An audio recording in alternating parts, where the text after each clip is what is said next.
ايوه جاهز يا فندم. تمام كام؟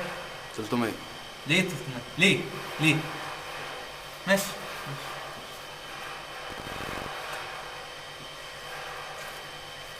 امسك. حسبي الله.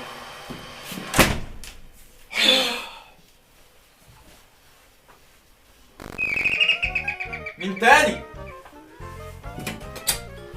قست التلاجة، قست البوتاجاز، قست تليفون ابني، قست المروحة، المية،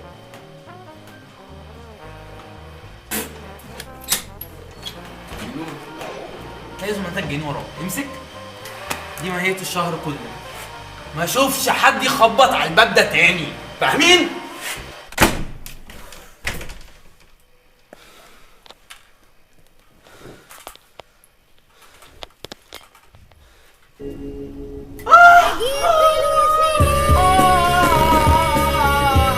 التسيب ده لازم يتغير. الانوار كلها هتتطفى. انتوا مين؟ وقت.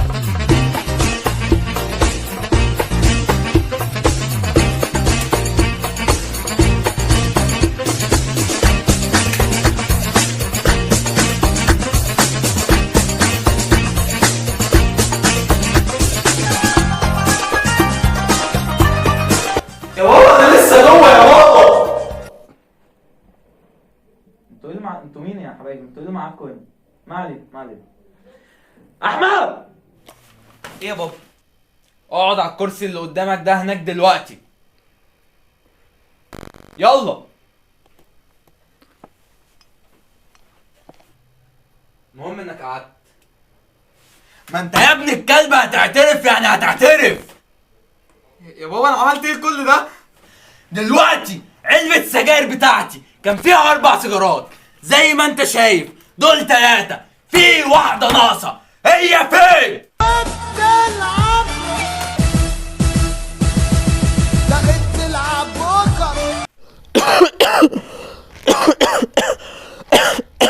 احمد حبيبي يا ابني اسمع مني، لازم بص، الدكتور اهو كل اللي هيعمله حقنه، فاهمني؟ هي حقنه كبيره شويه، بس دي حقنه يا حبيبي، احسن ما الموضوع يكبر وتتعب اكتر وبعد الشر تموت يا ابني. لا يا بابا لا، مش هاخد حقن ومش هسمع كلامك. فاكر من 15 سنه لما قلت لي يا حبيبي تعالى معايا هنروح لبيت تيتا ولبستني قفطان، وفي الاخر لقيتك بدل ما توديني بيت تيتا وديتني المستشفى، وعارف اللي حصل. طب يا احمد الكلام ده كان من 15 سنه، وده كان عشان مصلحتك يا حبيبي. من 15 سنه ده من زمان. من شهرين لما قلت لي حبيبي اقفل تليفونك شهرين وهتشوف هي بتحبك ولا لا، فاكر لما فتحت كان ايه النتيجه؟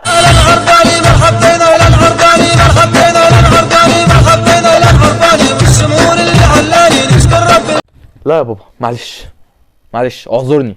خلاص يا احمد، مش عايز تروح للدكتور؟ عادي يا احمد، تعالى في حضني يا ابني، تعالى في حضني. يلا يا دكتور. بص يا حاج، انا عندي خبرين. الخبر الاول ابنك خد الحقنه، الخبر التاني بقى الحقنه شرجيه.